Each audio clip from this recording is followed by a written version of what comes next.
성경 말씀 마가복음 16장 14절에서 20절 말씀입니다. 그 후에 11제자가 음식 먹을 때에 예수께서 그들에게 나타나사 그들의 믿음 없는 것과 마음이 완악한 것을 꾸짖으시니 이는 자기가 살아난 것을 본 자들의 말을 믿지 아니함일러라. 또 이르시되 너희는 온 천하에 다니며 만민에게 복음을 전파하라. 믿고 세례를 받는 사람은 구원을 얻을 것이요 믿지 않는 사람은 정죄를 받으리라. 믿는 자들에게는 이런 표적이 따르리니 곧 그들이 내 이름으로 귀신을 쫓아내며 새 방언을 말하며 뱀을 집어 올리며 무슨 독을 마실지라도 해를 받지 아니하며 병든 사람에게 손을 얹은즉 나으리라 하시더라.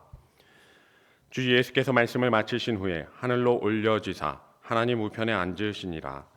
제자들이 나가 두루 전파일세 주께서 함께 역사하사 그 따르는 표적으로 말씀을 확실히 증언하시니라. 아멘.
신자들에게 따르는 표적에 대해서 말씀을 나누겠습니다.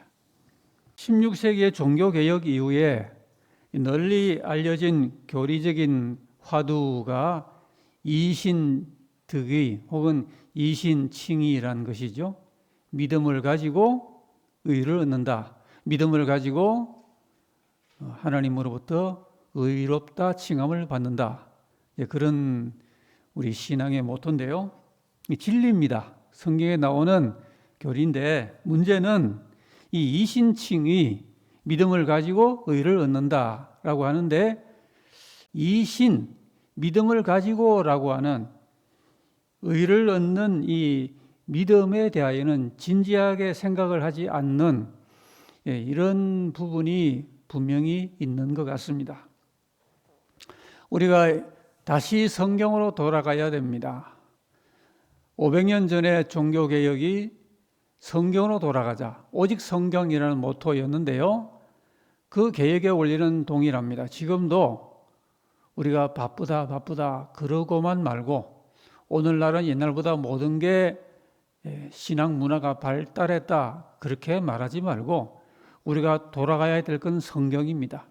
성경으로 돌아가야 되겠습니다. 의를 얻는 믿음이 어떤 믿음인지를 잘 이해해야 되겠습니다. 성경은 디모데후서 3장 15절에 보면은 믿음으로 말미암은 이 구원에 이르는 지혜를 준다 그랬습니다.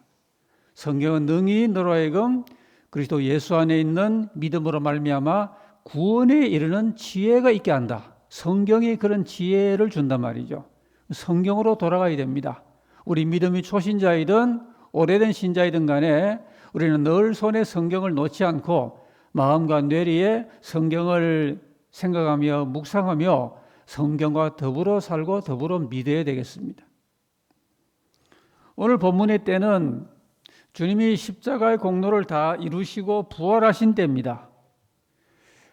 그런데 그럼에도 불구하고 이제 부활하신 그 주님 주위에 모인 제자들에게 주시는 말씀인데 주님의 그 말씀 내용을 보면은 믿음 이야기가 나옵니다.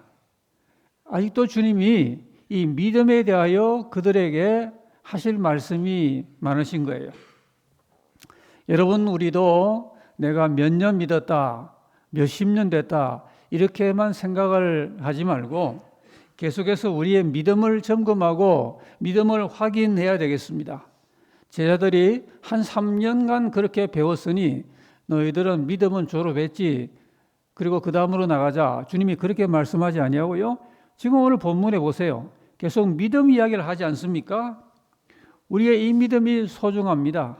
우리가 끝까지 우리는 이 믿음을 간직하며 이 믿음을 키우며 이 믿음으로 주 앞에 세워져야 됩니다. 왜냐하면 이 믿음을 갖고 나중에 하나님 나라 들어가기 때문입니다.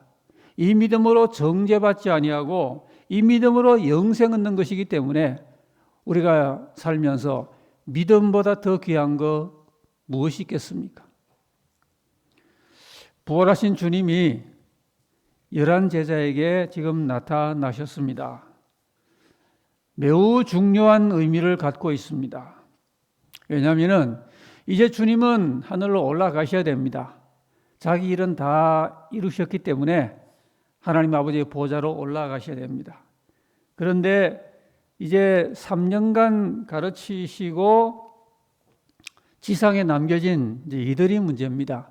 특별히 이제 부활하신 주님은 한 40일 정도 기한이 있으셨어요.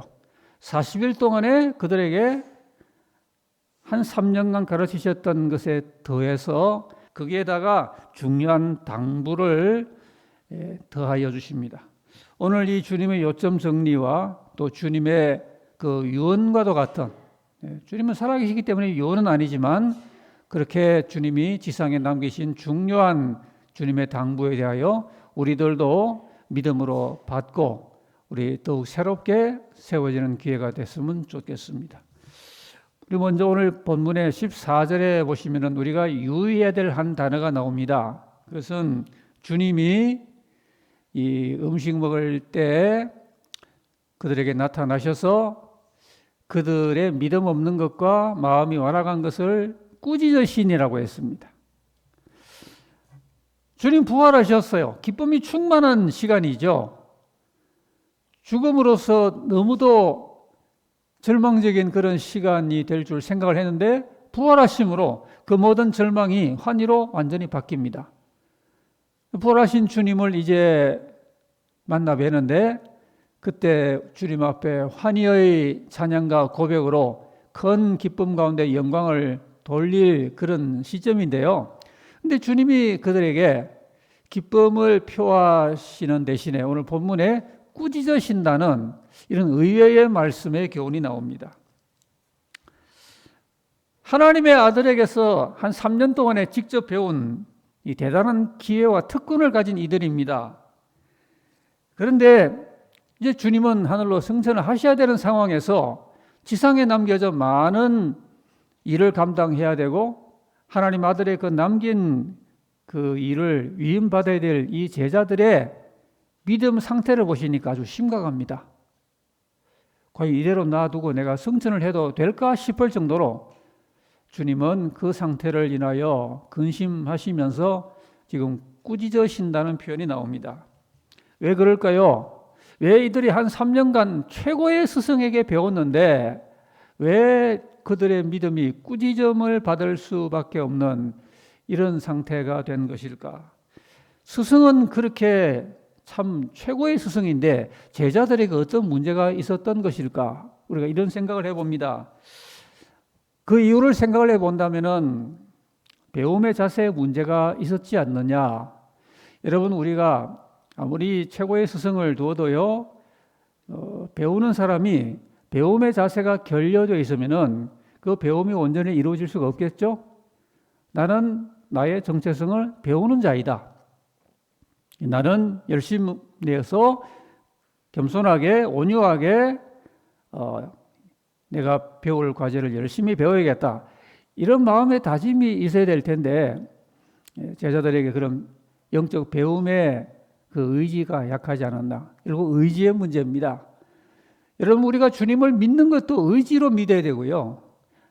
그리고 주님을 배우는 것도 의지적으로 배워야 됩니다. 나의 의지 또는 자유의지라고도 하죠. 내 의지가 받쳐지지 아니한 채 억지로는 예배도 안 되고 믿음도 안 되고 배움도 안 되는 겁니다. 그래서 가장 이 우리의 자유한 나의 자의적인 의지로 예수 믿고 내 자유의지로 봉사도 하고 배우기도 하고 찬양대와 같이 교사와도 같이 섬기기도 하고 이렇게 나의 의지를 발현을 하는 게 중요한 것이죠. 진리에 대한 적용과 실천의 문제도 있겠습니다. 스승이 진리를 베푸시는데 그것을 나에게 적용을 해야겠다. 나도 진리에 함께 동성을 해서 그 진리를 내 삶에 적용을 해야겠다. 이런 이 적용과 실천의 그 마음가짐이 부족했지 않았나. 또는 우리가 성령론적으로 볼 때 아직 성령이 그들에게 오시지 않았어요. 성령이 오셔서 각 사람에게 모든 약한 것을 도와주시고 그렇게 견고하게 해 주셔야 될 텐데 아직 성령의 그 강림이 이루어지지 않았기 때문에 이들이 하나님의 아들에게서 배웠지만 이런 여장한 상태에 있지 않았나. 우리가 이런 이유들을 생각을 할 수가 있겠습니다. 여러분, 그러나 오늘 우리가 예수 믿는 지금은 어떤 때입니까? 보라, 지금은 은혜 받을 만한 때요 구원의 날이로다 그랬고요. 지금은 성령 강림이 이루어진 때입니다. 지금은 하시라도 하나님께 열심을 내어서 예배하고 기도하고 구하면은 성령 받을 수 있는 때고 강력한 성령의 감화 감동 안에서 우리의 예배도 우리의 믿음도 우리의 순종도 다 아주 성공적으로 가능할 수 있는 시대이기 때문에 지금은 또 그때와 다르죠. 오늘 성령 시대에 우리는 우리 믿음과 주님을 향한 우리의 순종을 건강하고 충만하게 이루어 나가야 되겠습니다. 우리 주님이 그들을 보시고 꾸짖으셨다고 했습니다. 여러분, 꾸짖음이 사랑일까요? 미움일까요? 꾸짖음은 미움이 아닙니다. 미운데 왜 꾸짖겠어요? 주님이 11 제자가 남아서 험한 세상에 하나님 아들의 남긴 그 사명의 길을 모든 세파를 해치고 꿋꿋이 걸어가야 될 그러한 미래적인 소명을 받고 있는 저들을 보실 때 주님이 너무 사랑스러우신 거예요. 사랑스럽기 때문에 이 꾸지점으로서 그들을 채워주려고 하는 주님의 그런 마음이 엿보이죠. 여러분, 꾸지점은 지금도 최고의 사랑이고 꾸지점은 신앙 성숙의 기폭제입니다. 우리가 이 꾸지점을 잘 받는 믿음의 태도가 있어야 우리 믿음이 잘 자라게 됩니다. 히브리서 12장에 내 아들아 주의 징계하심을 경히 여기지 말며 그에게 꾸지람을 받을 때 낙심하지 말라 그랬습니다. 우리의 신앙의 많은 부분은 꾸지람을 통하여 자라기 때문에, 그래서 하나님 어떤 꾸지람이 있을 때 우리가 오해하지 말고 그 꾸지람을 달게 받을 때 믿음이 자란다. 성경은 그렇게 말씀하죠. 책망 없이 신앙 성장은 없습니다. 나는 아무 책망도 받지 않고 그저 믿겠습니다라는 사람이 있다면은 그는 신앙 성장을 포기하겠다라는 것과 같은 것입니다. 하나님은 오늘도 모든 신자들을 말씀을 가지고 교훈과 책망과 바르게 함과 의로 교육하기에 유익하도록 그렇게 우리를 성숙하게 자라게 만들어 주시는 것입니다. 그래서 모든 성경은 교훈과 책망과 바르게 함과 의로 교육하기에 유익하다 그랬죠. 오늘 주님은 두 가지를 꾸짖으셨어요. 그것은 하나는 믿음 없는 것과 또 한 가지는 마음이 완악한 것을 꾸짖었다 그랬습니다. 자, 믿음 없는 것이라고 말했는데 그 성경의 단어는 한 단어예요. 불신앙이라고 하는 단어입니다. 마가는 앞에 이 마가복음서에서 이러한 주님의 그 교훈을 경험적으로 기록을 해주고 있는 부분이 있습니다. 주님과 제 아들이 바다에 배를 타고 가는데 갑자기 배에 광풍이 몰아치고 물결이 온 배에 엄습해서 배에 물이 가득 잠기게 된 그런 상황이 됐습니다. 그때 제 아들이 주님을 막 흔들면서 주님, 우리가 지금 죽겠습니다. 지금 죽기 일보 직전입니다. 라고 그렇게 아주 공포를 가지고 주님께 이야기를 했던 그 말씀이 기록이 되어 있는데요. 그때 주님께서 저희들을 가리켜서 이렇게 말씀하세요. 너희가 어찌 믿음이 없느냐? 믿음이 없다는 거예요. 왜 믿음이 없겠습니까? 그래도 주님을 믿기 때문에 따르고 있잖아요. 그러니까 세상 불신자와 같이 하나님을 부인한다는 말은 아니고요. 하나님을 부인하지는 않지만 하나님을 향한 그 믿음이 지식과 이론은 있지만은 실전적이지 않단 말입니다. 우리의 삶은 여러분 모든 게 실전입니다. 예배도 실전이고요. 예배드리고 저 오늘 이제 교회 밖에 나가는 순간 거기도 실전이에요. 하나님도 실전적으로 우리와 동행해 주시고 우리 원수 마귀도 실전적으로 우리를 노리는 겁니다. 신앙에 실전 아닌 게 있나요?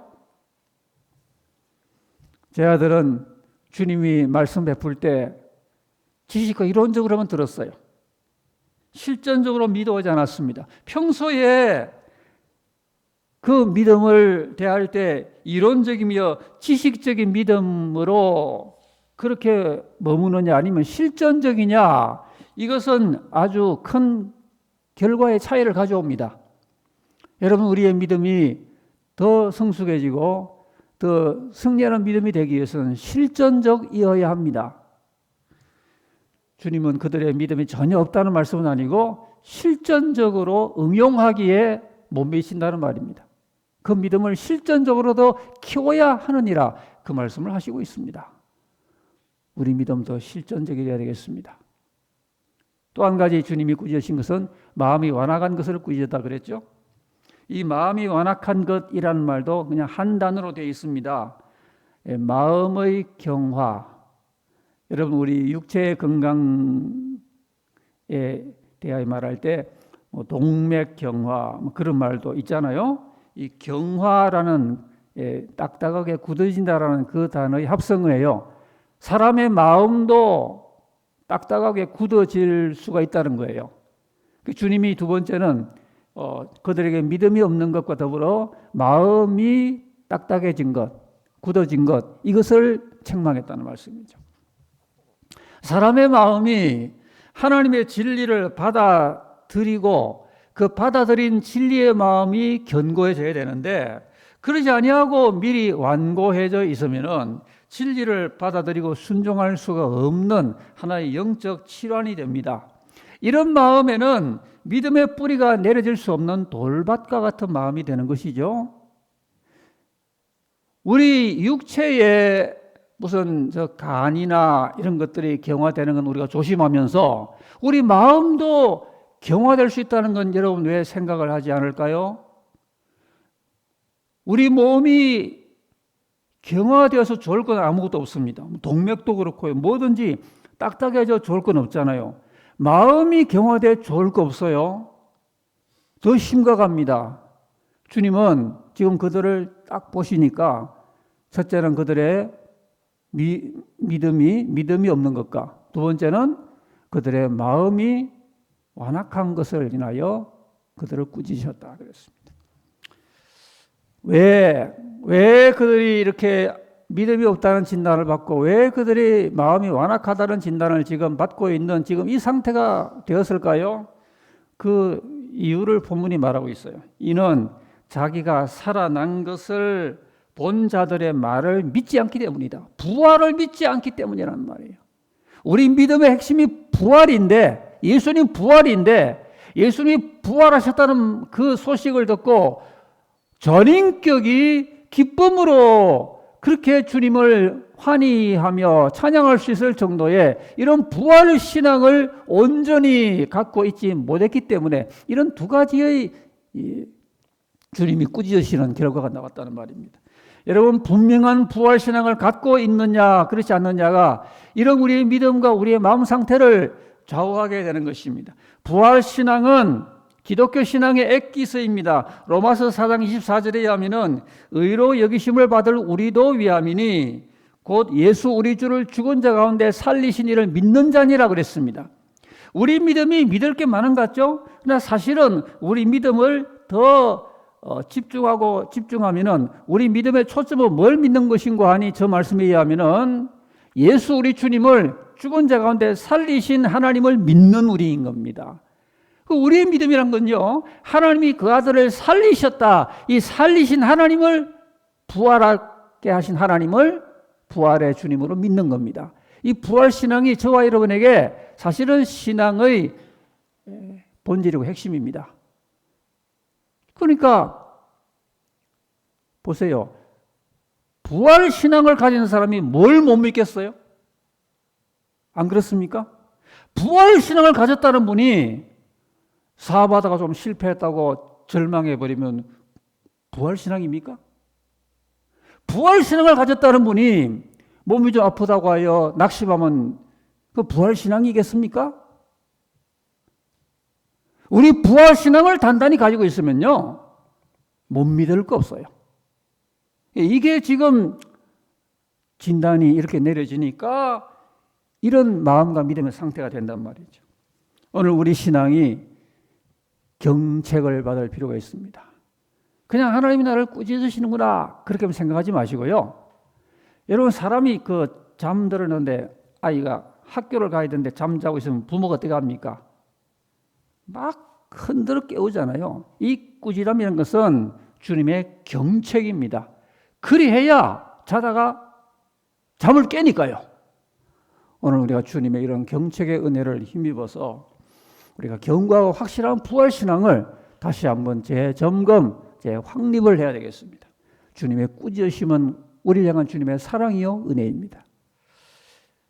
이제 주님이 그렇게 그들을 책망을 하셨는데 그럼에도 불구하고 주님은 그러시면서도 그들을 은혜의 시선으로 바라보십니다. 부르신 것들이 지금 부족합니다. 그렇게 부족해도 실망하지 아니하시고 주님은 자기 뜻을 따라 그들에게 중요한 과업과 약속을 주시는데요. 오늘 본문 15절입니다. 15절 말씀에 의하면은 주님이 그들에게 놀라운 그 의작과 더불어 지금 중요한 과업을 주시죠. 이스라엘의 그 동네에도 잘 다니면서 전도를 못하고, 전도는커녕 주님이 부활하셨다는 것도 스스로 잘 믿지도 못하고 있던 그들에게 주님은 뭐라고 지금 당부하십니까? 너희는 온 천하를 다니면서 만민에게 복음 전파해라. 아니, 이스라엘 동네도 전도 못하는데 온 천하를 다니래요. 현재 그들의 이 믿음의 사이즈를 보면은 이 명령을 받을 만하기에는 너무도 부족합니다. 그런데 주님은 주셨어요. 이런 명령 주셨어요. 우리는 이걸 은혜라 그럽니다. 사도 바울 보세요. 사도 바울은 예수님 믿는 사람들을 죽이려고 앞장섰던 사람 아니에요. 그런 사람을 불러 세워가지고 뒤집어서 세계 선교에 사명을 주는 거 보세요. 주님의 은혜입니다. 그러니까 저와 여러분에게 주님이 어떤 은혜 주실지 몰라요. 우리를 확 뒤집어서 상상도 못할 소명을 주실지 몰라요. 이것을 본문에서 지상명령이라 그럽니다. 지상명령이 뭐예요? 최고 사령관이 내리는 명령, 토달할 수 없는 최고의 작전 명령이에요. 전쟁이 벌어졌는데 최고 사령관이 어떤 지역으로 탱크를 몰고 돌격하라 그러면은 그것을 항명하면은 전시에는 적결처분입니다. 최고 사령관의 명령이 우리에게 지상명령이라고 주어진 겁니다. 지상이죠. 최고의 가장 높은, 땅이란 말이 아니라 가장 높은 명령이란 말입니다. 그렇기 때문에 교회는 주님의 이 지상명령 앞에 믿음으로 복종하고 충성해야 됩니다. 주님의 지상명령에 교회가 토를 달면 안 됩니다. 이 지상명령 덕에 조선 땅에 우리 국민이 구원의 복음을 들은 것 아니겠습니까? 오늘날 우리들로요, 지상명령을 위하여 몸을 드려야 됩니다. 전도하라 그러면 전도를 하고요, 심지어는 해외에 나가서 선교하라 그러면 선교를 해야 됩니다. 우리 교회 부목사님들 가운데 한두 분이 아니에요. 그저 제가 어느 날 차를 마시면서 국내에는 목회자도 많은데 해외 사역도 참 보람이 있다, 그런 말을 좀 했더니 그 말 듣고 해외로 간 분들도 있어요. 오늘 여러분, 우리가 주님 앞에 부름받은 그 소명은 이건 한계가 없는 것입니다. 오늘 우리가 몸을 드리며 또 물질 드리기도 힘써야 되고요. 우리는 우리의 물질도요, 땅에다가 쌓아두지 말고, 땅에다 쌓아두면 언제 어떻게 없어질지 몰라요. 오늘 있다가 내일 눈에 안 보일 수도 있어요. 그러나 우리의 보화를 하늘에 많이 쌓아두셔야 됩니다. 선교 헌금 많이 하시기 바랍니다. 저를 위해 하는 말이 아니라, 교회를 위해 드리는 말이 아니라 여러분을 위하여 드리는 말입니다. 예수님 말씀입니다. 너희의 보물을 하늘에 많이 쌓아두라 그랬습니다. 하나님이 갚으신다 그랬습니다.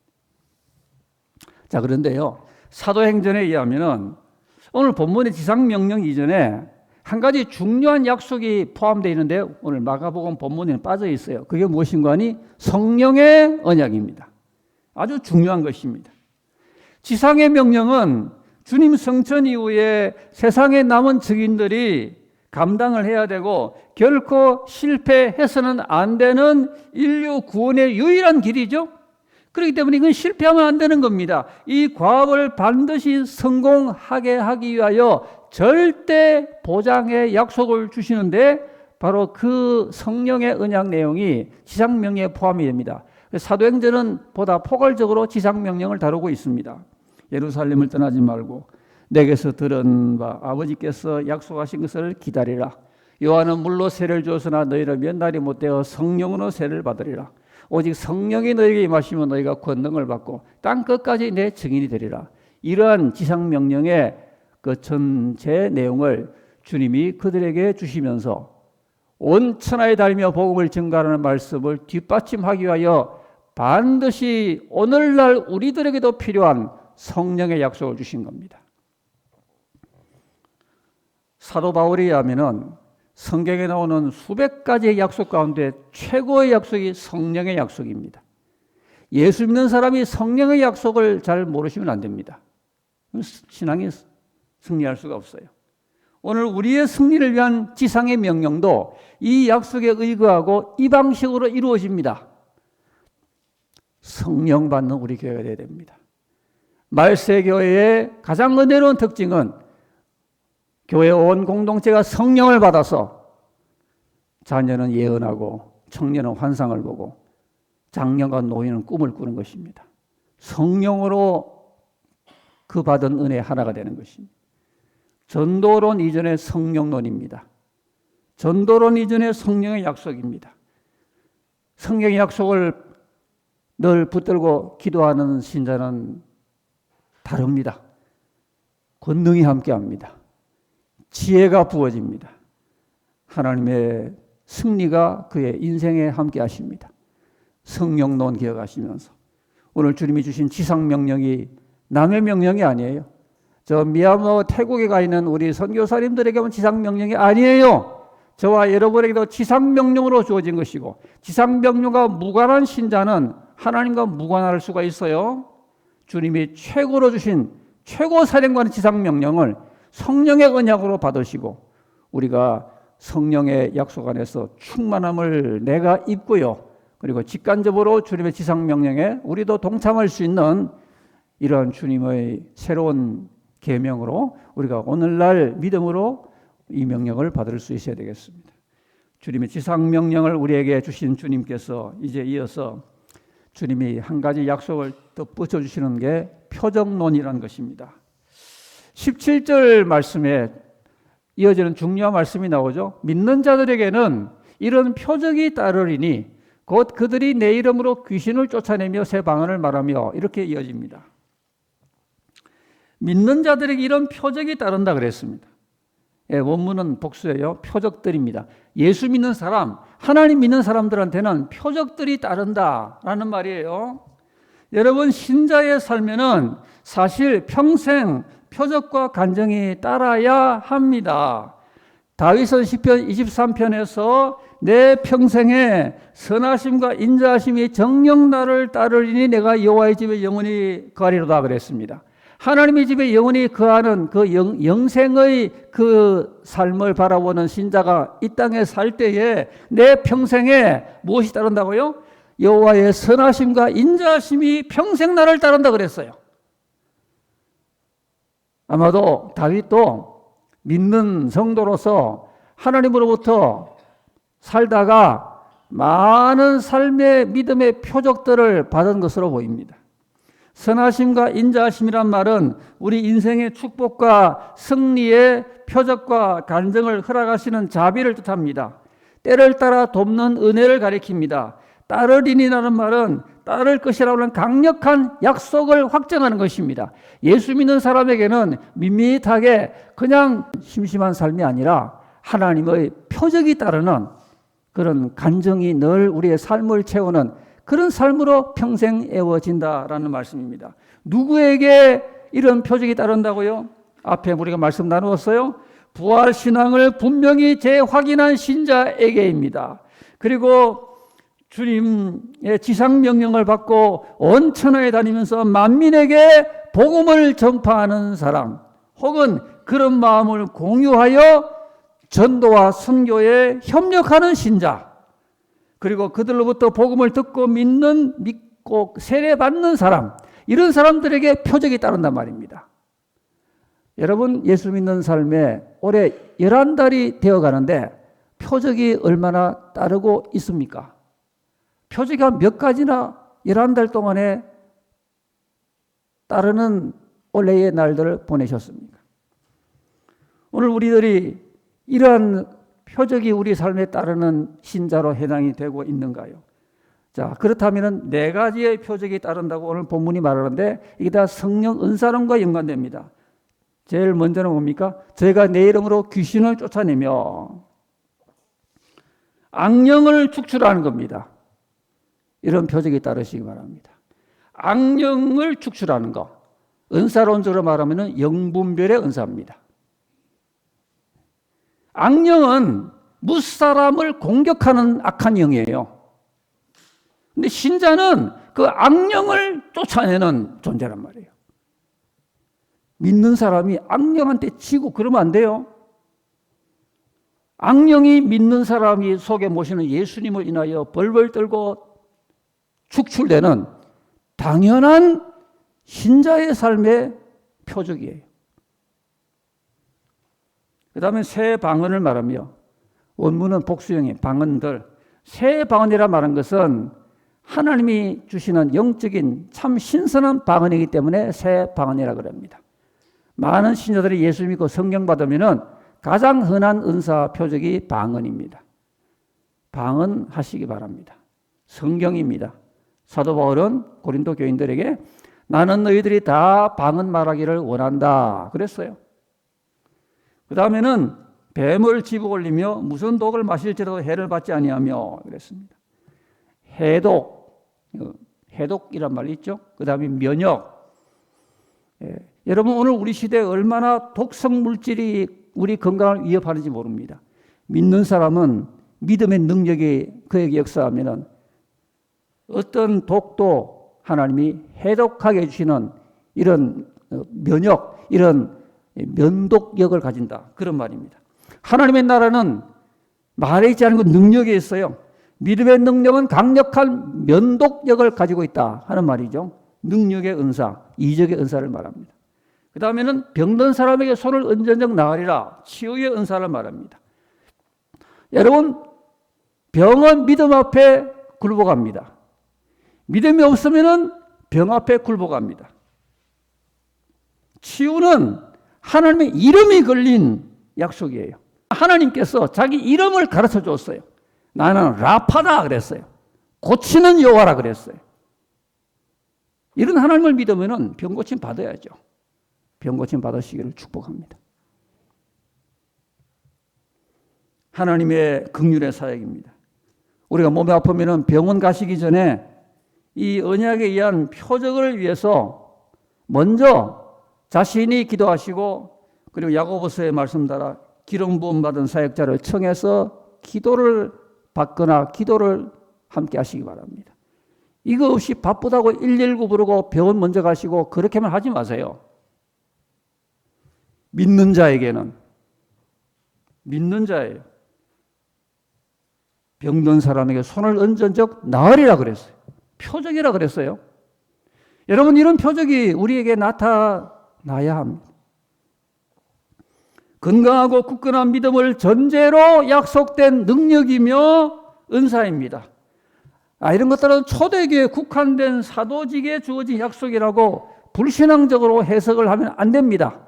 믿음 없는 사람들이 그렇게 이 진리의 말씀을 뒤바꾸어 해석을 하는데, 믿는 자에게는 그랬어요.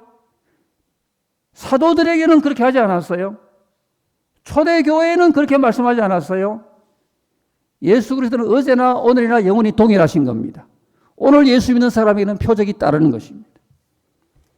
마가복음 11장 24절에 무엇이든지 기도하고 구하는 것은 받은 줄로 믿으라. 그리하면 너에게 그대로 되리라 그랬습니다. 우리의 믿음이 이런 표적을 가능하게 만드는 하나님의 은혜의 수단임을 기억하시면서, 여러분, 우리의 믿음을 오늘 다시 한번 점검을 해보십시다. 내 믿음은 성경적인가? 내 믿음은 복음적인가? 내 믿음은 건강하고 견고한가?